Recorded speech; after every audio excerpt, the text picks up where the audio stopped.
Wait a minute, what am I doing?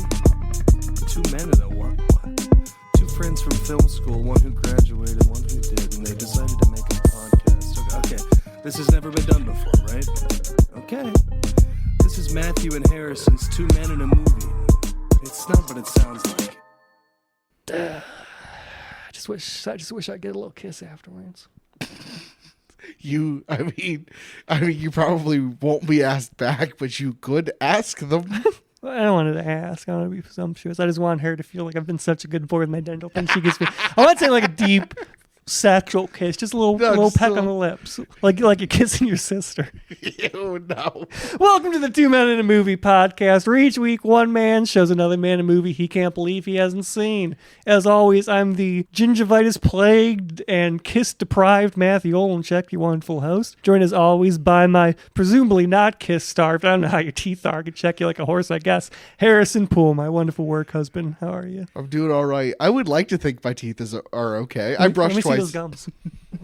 Yeah, you're doing okay. Yeah. I get right. I was gonna say here, but like right, my top, right in between my canine and my front teeth, it gets really inflamed, but only that spot ever. I don't floss every day. I try and floss as much as I remember. I'm gonna get a water flosser. I do water pick. I think it's a scam. You think? True. I think my water pick is a scam. I don't think water picks in general are scams. But the ones you bought. Yeah, but I think the one I use and bought is a scam. They sell one at the dentist's for like $60 with the rebate you get. Oh, okay, nice. Which, I feel like that's a decent price to spend for it, so it's probably good. And she's like, it doesn't replace flossing. You still have to floss, but it helps like get everything out. And I'm like, I mean, flossing's a nightmare because you've seen my teeth. They're British. Yeah. I don't have a British ounce of blood in me. I'm very Eastern European. Which I guess like maybe, they're traditional Eastern European teeth. We got Ohio teeth. Yeah. Awful teeth. So I feel like water picking would help. Yeah. If anyone who's going to say, take your wisdom teeth out, they're not causing me pain. And I don't want to be more dumb than I already am. It's a dumb joke. I like that a lot. I like that joke a lot. It's like if they're not causing me issues. No, 1,000%. If you don't have to, don't do it. Well, your teeth are pressed together. I'm going to pull them out. My teeth are going to go, finally, room to breathe. And they're going to go clink, clink, clink. That'd be horrifying, first of all. I don't want to fucking have unnecessary surgery. I don't like, because I know that whoever does the surgery is never going to give me a kiss. Surgeons are assholes. Not caring. If they do give you a kiss, you'll still be asleep, so it won't. I won't even know. It won't even matter. I won't even know, and they're not going to be as sweet as my wonderful dentist, who I keep getting because it's asthma dental, so I don't like have a dentist. I just keep getting the same dentist. Very sweet woman. You were telling me you didn't really dig this movie. I love this movie. I'm going to be out front and say I don't think it's a bad movie. Sure. Because I brought up earlier, like the idea of like, don't think twice. I don't think it's a bad made movie. I don't know who the fuck it's for. I don't think that movie should exist. Because if it's for improv people, they're going to be like, why are they making us seem like such insufferable people? Or are they not self-aware enough to realize they're insufferable? I don't think those people should get movies. I think they should be put down. Okay. That brings us to the third group of people who see that and think I should be an improv guy, and they are then lumped into the second one where they're like, okay, here's your prop, it's your schmuck you wear into the gas chamber. Gas. Yeah. I don't know. I just hate bad improvers more than anything. Okay. I could do the Holocaust if it was for bad improvers. Yeah, I don't like that. Truly, I'm like, this movie just, I don't know who the fuck it's for. And every single fucking character in this is insufferable. And it just kind of meanders. This movie, like it's very tropey. But just a standard rom-com, which isn't my genre. But no, I did not enjoy this movie. That's fine. And I think it's because I don't hate every character. I'm neutral towards a lot of them. I hate the main character. How? Just a cringy, sad one. The thing is, I think what it boils down to, it goes beyond his rom-coms, which is a certain group of media I don't like, which is look at this cringy, sad white man who's having problems in his life, feel sympathy for him. Like you're Scott Pilgrims and shit. And I just don't. That makes zero sense to me.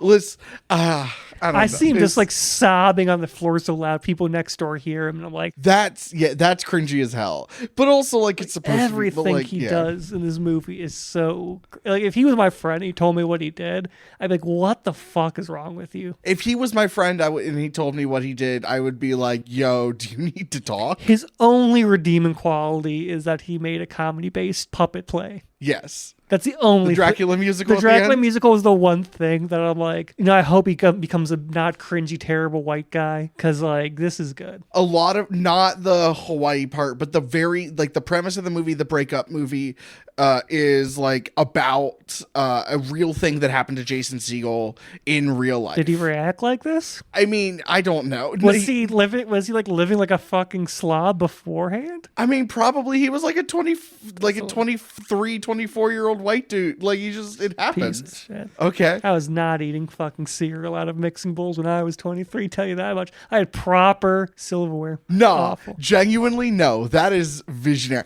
That I will defend. Listen, a lot of the cringy behavior, I can't He was really 100% defend. doing that because he did not have clean bowls. Sure. Doesn't Do matter. your fucking dishes. Doesn't matter. Still, It's like when you go into like, I remember in college going to people's bathrooms and like they have like toothpaste. I don't know where the toothbrush is, but I presume they have it. Yeah. And like a thing of like shaving cream, and that's the only thing in their bathroom. Like everything is, it's that meme of like the bare minimum early 20s white guy apartment where they have like nothing. Sure. Hate that. I've never lived that life, and it's just, I just hate it. I'm sorry. No, I defend eating cereal out of the giant mixing bowl. You get Sad. more. Yes, it is. Sad and Yes, it cringeworthy, is. not worthy of my Yes, it respect. is. And honestly, Hated it. I would do it if I have not done it in the past. In a depressive episode, 100% I would eat cereal out of a mixing bowl. And like also like, I don't know, maybe it's just me, but when I've had breakups before in the past, I did not immediately crawl into the fetal position and sob. So I'm holding that against him. Okay. Don't be such a bitch. I'm sorry that Son of a bitch. human emotion, especially human emotion, Just drink it away that's like no, a normal person. That's not He healthy. ends up drinking it away anyways, and he still keeps on crying. Yes, I'm sorry that a 6-year relationship for him died and he felt sad about it.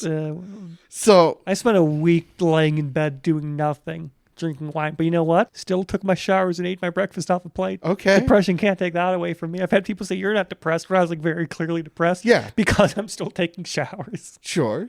It's like, no, buddy, I'm not doing. Like when I'm not taking a shower or eating out of a bowl, I've been laying in my bed face down for like the entire day. Mm-hmm. What do you mean I'm not depressed? I don't think I'm a shower skipper when I'm depressed. I don't care as much about plates and bowls and shit. See, I'll eat everything out of the, like, I'll do the mixing bowl thing. I'll still like maintain myself as much as I can for the most part, as far as I'm aware. I mean, all my maintenance stuff just stays the same. That never changes on my emotional mood. that's fair. Nah, the mixing bullshit is, if I have not done it in the past, that's a thing I would You 100%. will do it in the future. No, but like that's a thing I 100% would have or would do. The real thing that happened basically the first scene of the movie is real. He did get broken up with Naked, and he's said this in interviews that as it was happening, he was thinking to himself, "This is so funny right now. I'm gonna put this in a script one And day." see, that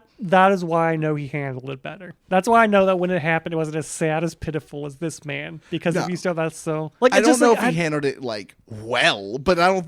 Again, never been through a breakup, but like I don't know if anyone handles them well. Which is why, because you're always like breakup movies. Like, I love breakup movies. I love breakup music. I think it's like how I enjoy like Lord of the Rings or Star Wars or Warhammer, because like I've never been a space marine or an elf, but it's nice to imagine a world where that happens. No, but I think it's because it's when emotions are most raw, or either. I'd be interested to see if you ever have a breakup, if you would still enjoy breakup movies. Sure, 1,000%. So 2019, I listened almost exclusively to breakup albums, and I cannot explain to you why, but I went through I found my old top 10 list, and 8 of them are breakup records. Oh yeah, my fucking 2017 it's not necessarily albums, but there's a lot of like sad breakup music because I'm a sad sack of shit sometimes. Sure. I think it's because it's one of the moments where emotions are most raw, or like you're most openly in your feels. I love the way that sounds. I will say, you know what the one character I liked the most was? Who? Not saying he was the best character. Russell Brand's character. I knew you would say that. Listen, because he's a piece of shit. Yes, but I like how he's just kind of like because there's it would be so tropey for her new boyfriend to be like a dick to everybody, and to like hate the main character. Yeah, but he truly doesn't hate a single fucking person. That's actually kind of why I like this movie, because it very much plays in the tropes, but what it chooses to like twist them. Because they have a trope of like, he had sex with her again, so now it's messing with his new relationship, which is the hackiest fucking trope.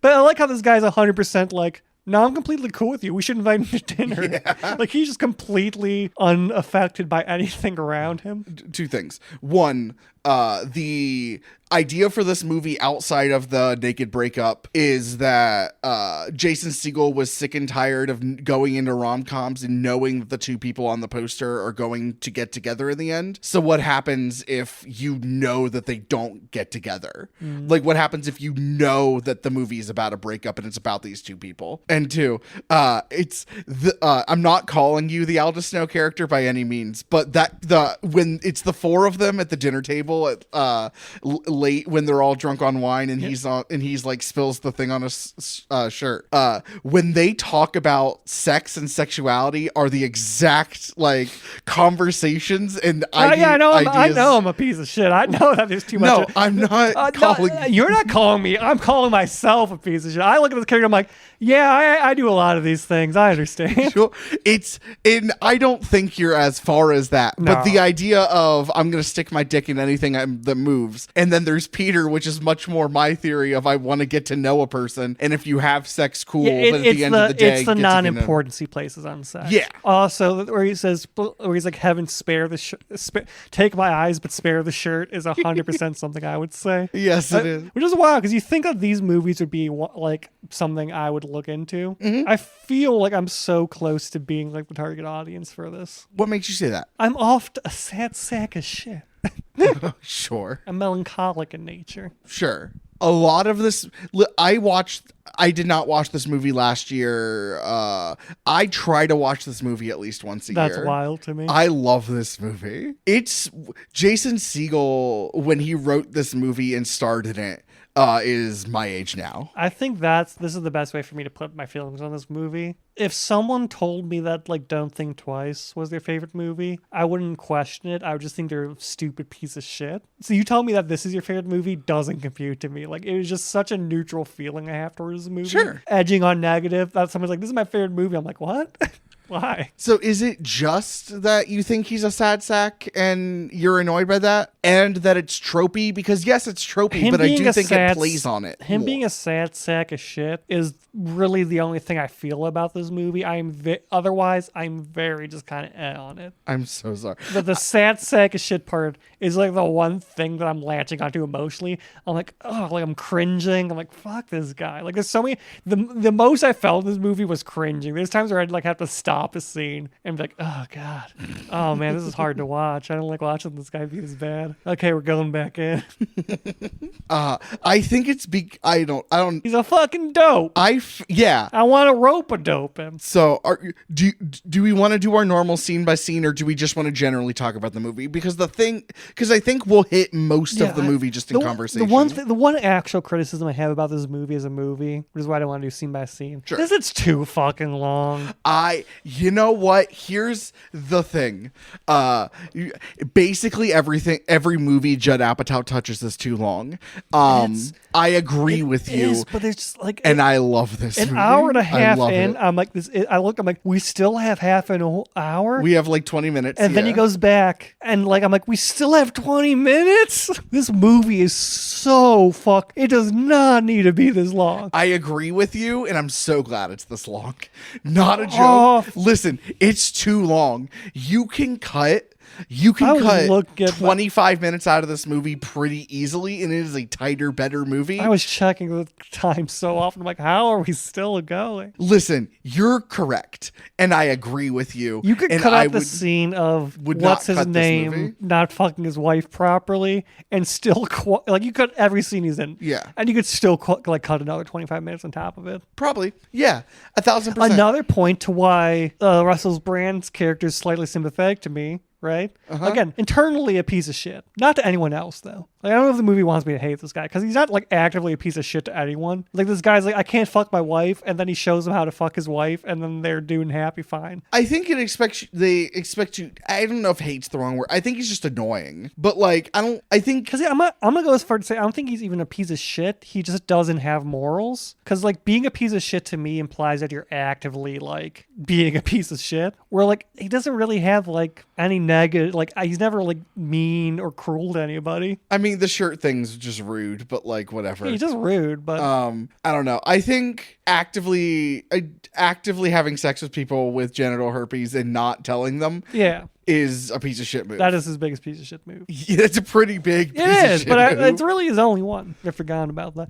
It's really the one he has. Because, like, otherwise he's like... He just doesn't view people as whole people. Yeah, you want to come to dinner with me? You know, we're cool. We're cool. I have nothing against you. Yeah, we're friends. We can be friends on vacation. I don't care. We can chill. There's an unofficial sequel to this movie called Get Him to the Greek that just follows Jonah Hill and Russell Brand's character on tour. That's incredible. I have not seen it. I love this movie, and I have not seen Get Him to the Greek. Yeah, there's this guy who's like this annoying groupie, and he's just incredibly chill towards this guy, pretty much. He's like, that's how you think I sound? He's like, yeah, goodbye. He's like, never's like, you're stupid and your music sucks. Just like, okay. Like, he's a piece of shit, but like in just such a like, I don't care about anything that's going on really kind of way. Yeah. Which is so different compared to so many movies like this where the person's like actively an awful person. I think it's another like there is the tropey, like I think this movie plays with tropes. I don't think it inverts many of them. I think the big thing of the main couple doesn't get together, they break up, is the biggest inversion this movie does. I don't think this movie like flips anything. It's really but only I think that it plays and with the Russell Brand character. It really is like he's a piece of shit because he doesn't care, he's that also like his good moments are also because he just doesn't give a shit. He's just kind of existing in his space. He's not even like overly pretentious. He's just kind of existing. The entire movie, he's just there, and like in life, he's just there. Okay, so is he the only character you like have strong feelings towards in any positive manner? I like the big Hawaiian guy. The big man. The big man who he kills the pig with. Yeah, I like him because when he gets into the fight, that man's been in fights before. Yes, you can tell. Because it's not how you fight in a movie. It's how a man that size fights, which is you just go up and whoop. Was it Penn Oswalt who has a thing where you watch the one guy just pick the guy up and drop him? Like it's 100% true. That's how like big men fight. Is you just go up and just go whomp because that's all they need to do. Truly, just grabs him and doesn't really even. I mean, pulls back a little bit and just pushes them. Yeah, like, it's so good. Yeah, the beach when it's and he's a chill guy too. He's a chill guy.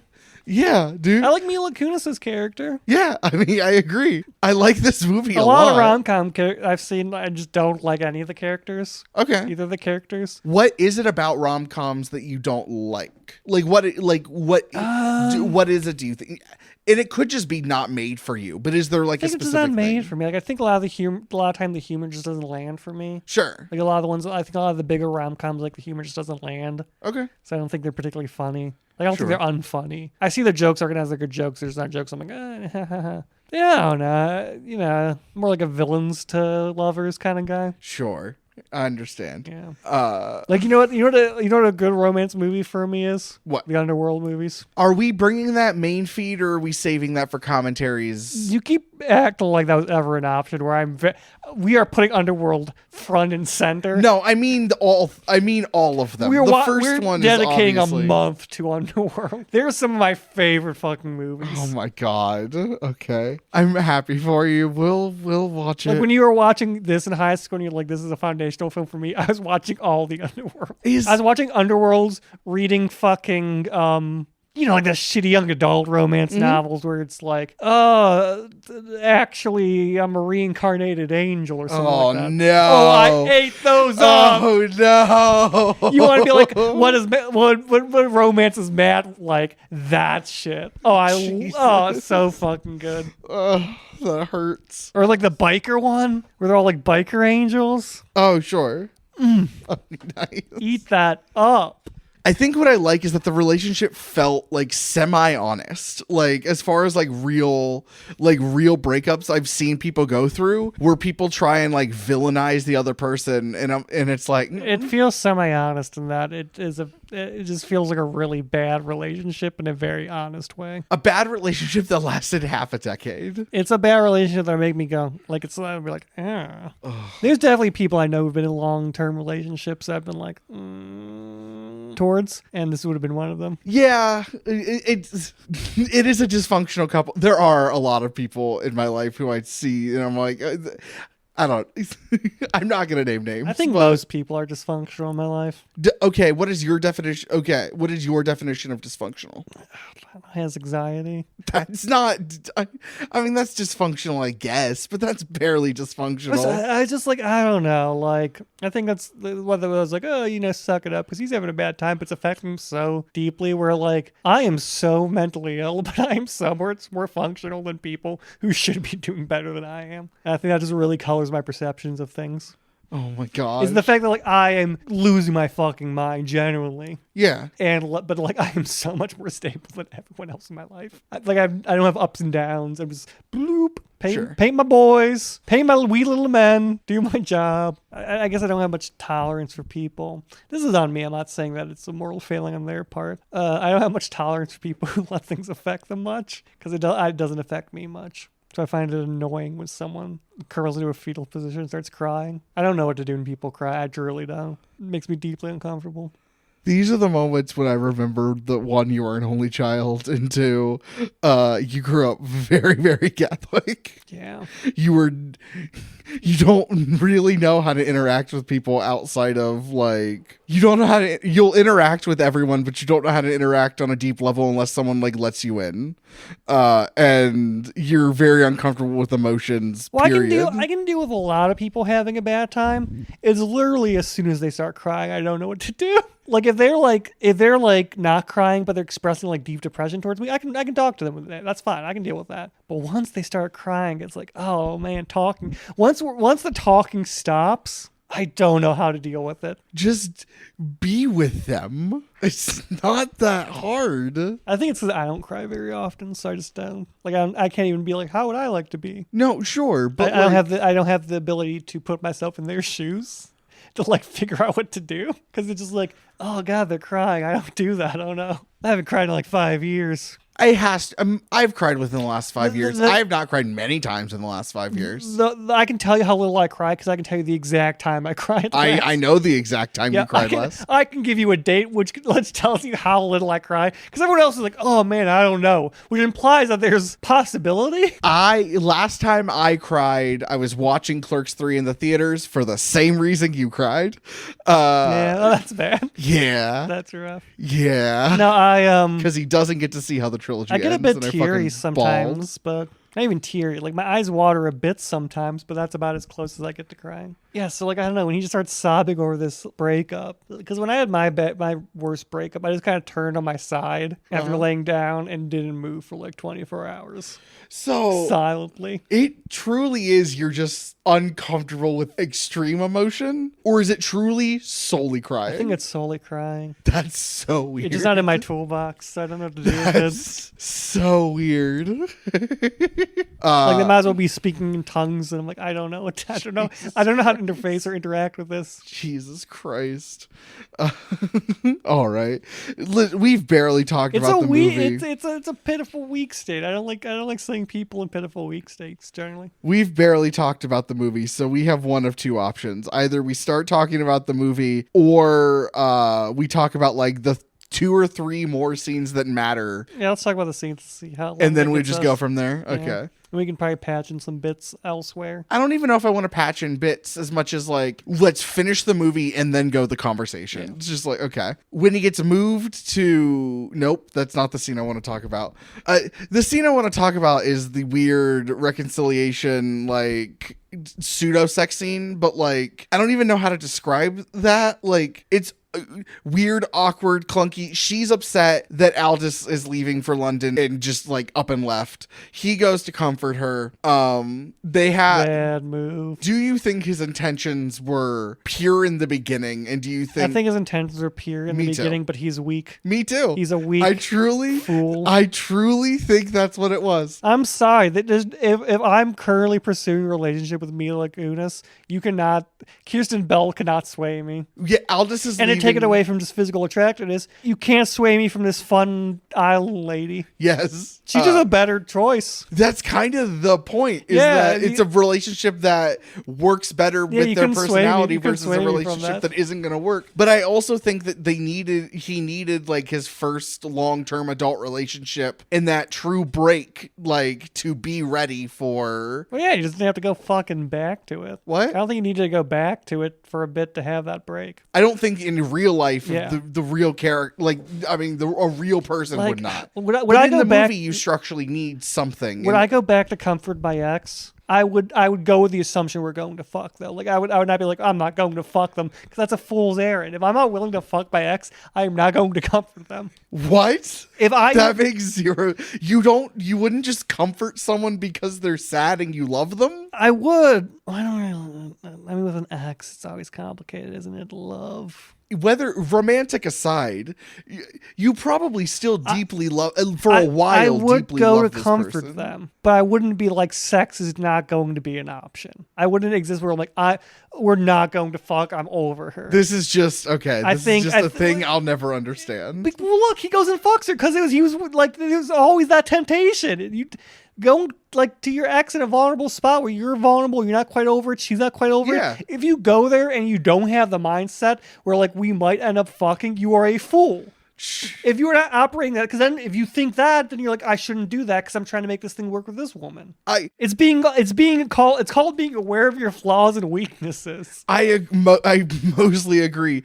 I think, sure, you know what? I'll agree with that point. I do think, it's like how when you're like doing something with fire, you always assume you could be burned. Sure, 1,000%.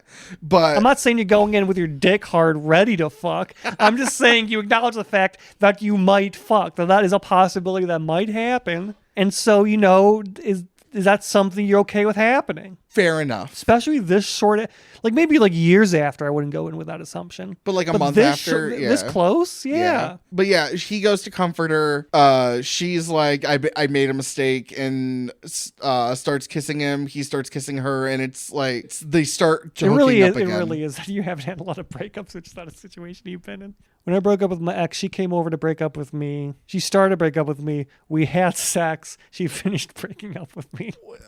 I don't even know how to. I don't even know how to respond to that. I'm not judging anyone in that scenario, by the way. It's like, fucking, it's good. But you're actively breaking up. So was it like I don't want to actually know about your sex life. No, go ahead, ask him. No, it wasn't even that. It was more, I don't know. If Neva's currently in the process, this would be a less crazy situation if it happened after we broke up, I admit. Yeah, if Neva's actively breaking up with me, I don't think I would be in the emotional state to sleep with her. It's around. And then if we slept together, I don't know. Was it like immediate unpause? Like, was there pillow talk afterwards and then she broke up with you? Or was it break up, you had sex, and then immediately after one or both of you orgasmed, she broke up with you? Okay. We both. I'm happy for you. That wasn't an implication. That was just, okay. I treat women right. I am happy for you, as you should. But we, she came to break up with me because she thought it wasn't working out. Sure. We had sex. How does that happen? I continued the conversation saying, why are you breaking up with me? You cheated on me. Oh, sure. So how does that get initiated? I don't remember. I'm a smooth criminal. I don't know. I just want to know how that comes out. Like, it's a relationship that Cameron told me that, like, I didn't think it was going to work out. I'm like, you should have told me that. It was not a healthy relationship at all. I met you at the very end of that relationship. Yeah. I remember that breakup early on in our friendship. Yeah. That is that's when I really started crashing in life. I know. Yeah, I know. I simultaneously started crashing, and I started thriving and dying. Which is a T-shirt we will be selling on the store. Thriving and dying. That's how I describe my life. Hell yeah. I'm simultaneously the best I've ever been and a complete fucking wreck. As Aleister Crowley said, the true show of power is to hold two opposite ideas in your mind is true at once, and I'm the living avatar of that. So they're hooking up. He cannot get an erection, and she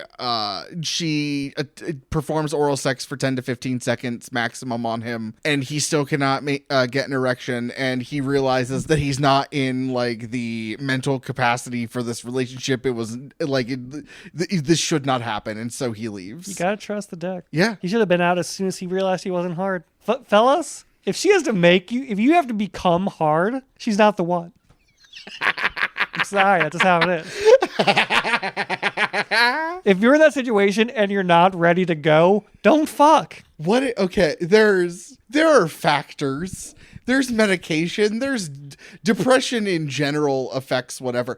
Also, I agree with your thesis. Yeah. There are extenuating circumstances in life. The outliers I don't think qualify to this. Sure.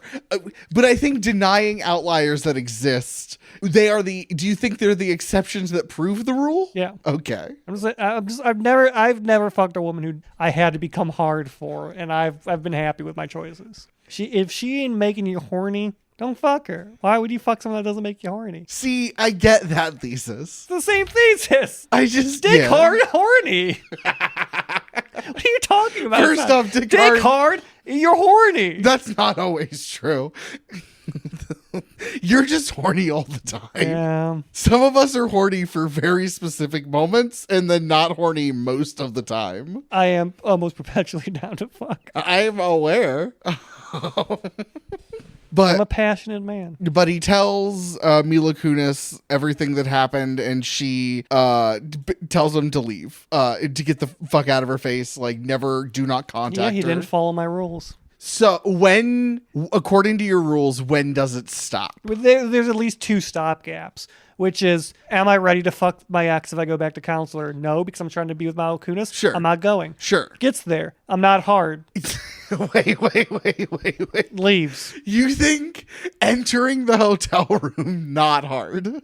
Getting to that point and not be like her mouth should have never touched his dick. Obviously. If someone tries to suck my dick and I'm not hard, I'm saying no, sir, no, ma'am, no, thank you. I'm not. If your mouth is approaching my cock and I am flaccid, no, thank you. Okay. Because if we've got to the point where you're about to suck my dick and I'm not hard. I'm not on any fucking medication that makes me soft. What am I doing? So you think hard should be upon kissing? Do you think hard should be upon first touch? It doesn't matter when it is. Just when the act's about to happen, you should be hard. It can happen at any point before the act, but you must be hard. If you ain't hard when she goes to suck your dick, you must have quit. All right? I don't know. I'm gonna write a book. It's gonna save a lot of men's lives. They're very simple rules, and if you follow them, your life's a lot simpler. Yeah, I'm trying to think. The only thing I can think of right now is if you're not erect, you must deflect. But that's really good. That's really good. You. Or defect. Defect. If you're not erect, you must defect. Like, it's just like, I don't know, like, because when you get to that point, those sweet Kirsten Bell lips are about to wrap around your rod, right? If you're not hard by that point, like, there's no encounter where you're like, hey, want to have sex? Sure. Immediately her lips are on your dick. That does not happen. People do not fuck unless they are ready to fuck. Like, at that point, you're just trying to force it. I mean, she is trying to force it. You should slip into a sexual relationship just as easily as you slip into her. It should just be natural. Okay. It should just happen. Are you... Do you have another point, or are you just going to keep essentially saying the same thing? I'm going to keep saying the same thing as long as you're laughing. That's how I operate. I'll fucking drive any pin to the ground if someone's chuckling.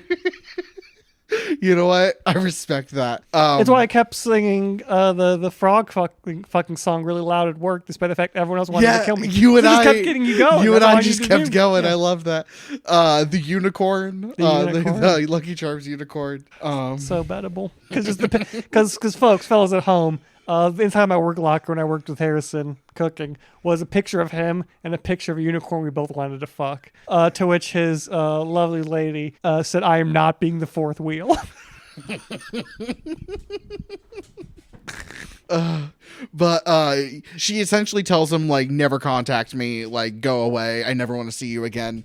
He do we mention Mila Kunis's picture was hanging in the bathroom? Yeah, she has her tits out. Yes, she has a picture of her flashing the camera when she was like a teenager, hanging in above the urinal. Yeah, above the urinal at not Lazy Joe's, but the other bar. Crazy design decision. The owner won't let anyone take the pictures off. Jason Segel takes Mila Kunis's picture off and gets beat up for it, and then just walks over to the front desk, puts her picture on the counter, I feel like and then goes to hug his two friends.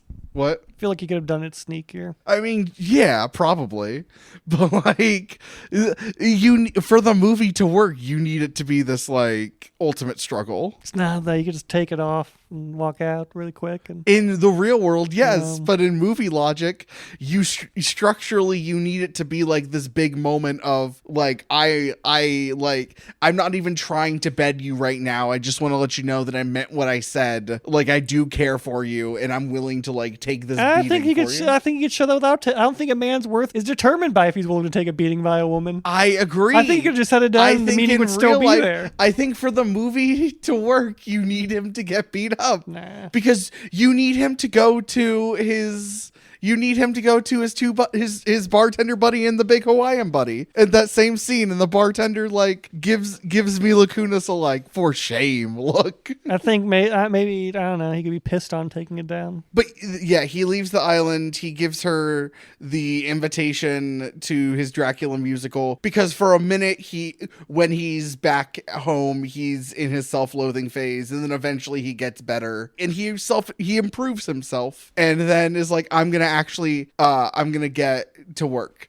Another scene I really like earlier, I think their relationship is so unhealthy, but I do like that these two people are not meant to be together, but genuinely do care for each other. Like when her show gets canceled. Sarah Marshall is an actress on a Law and Order CSI. She's a CSI actress, and he does the music for the show. Like when Crime Scene of the Crime gets canceled, and Russell Brand just doesn't care, and Jason Segel meets up, like sees her, and they're talking. That moment of like, this isn't The View. You can talk to me like a normal person. Like, how are you doing? And she has this breakdown like, I'm really freaked out right now. These two people really do care for each other. They weren't meant to be, obviously.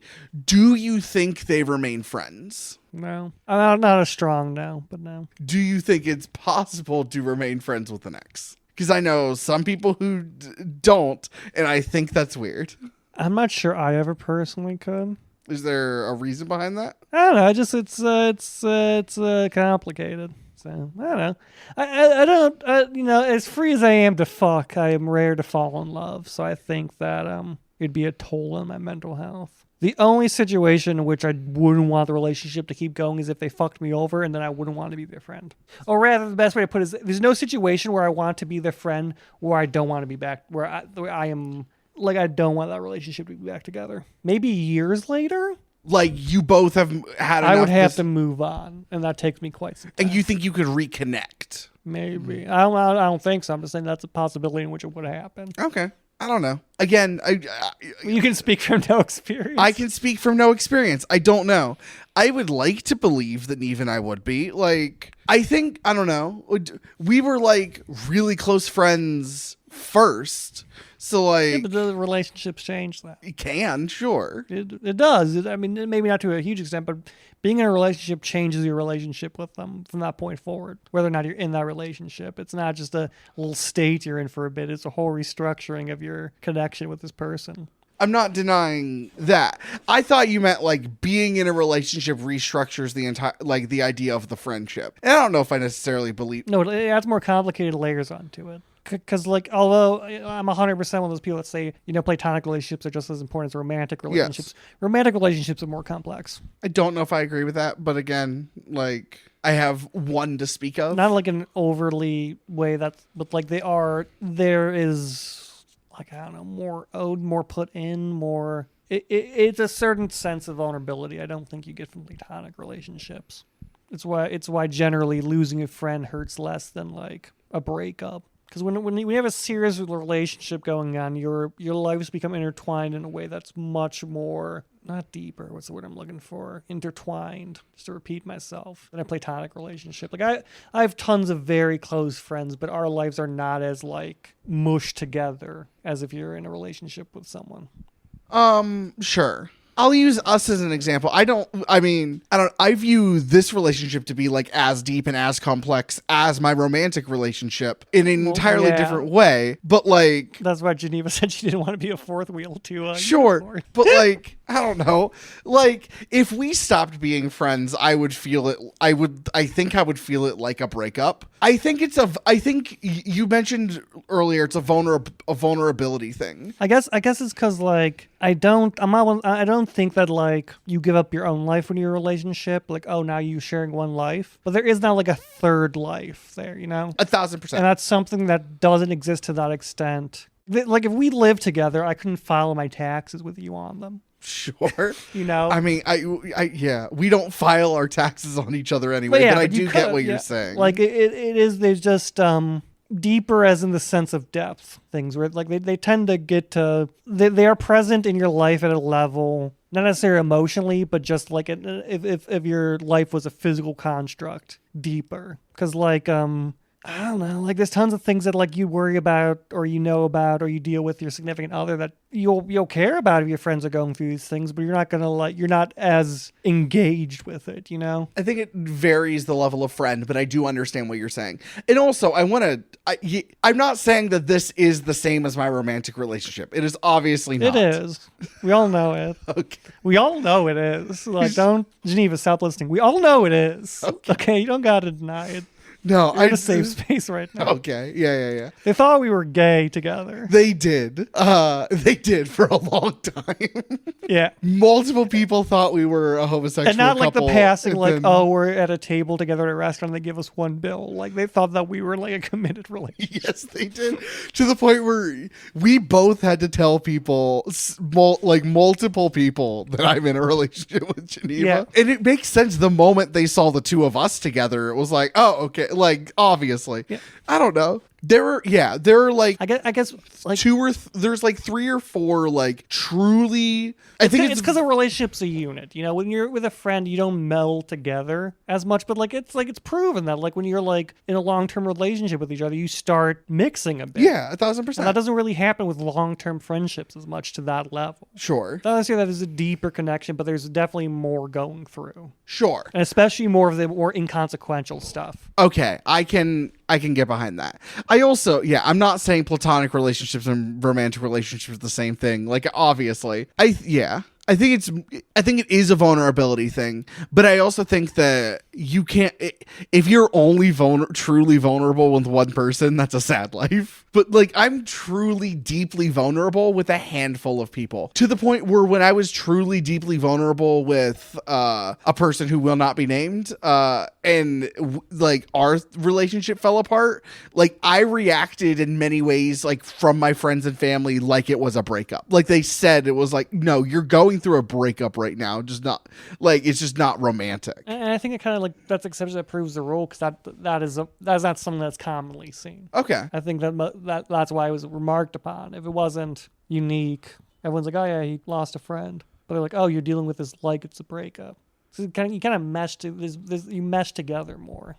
But, like, a relationship very much is almost symbiotic in a way that I think a platonic friendship can't be. I don't know if can't be, but often isn't.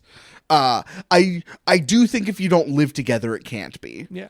I think platonic friendship, like, I think if we lived together, like, it would be, like, a platonic life partnership. Yeah, Geneva would break up with you and say, "Go marry Matt." Okay, that's not what I meant.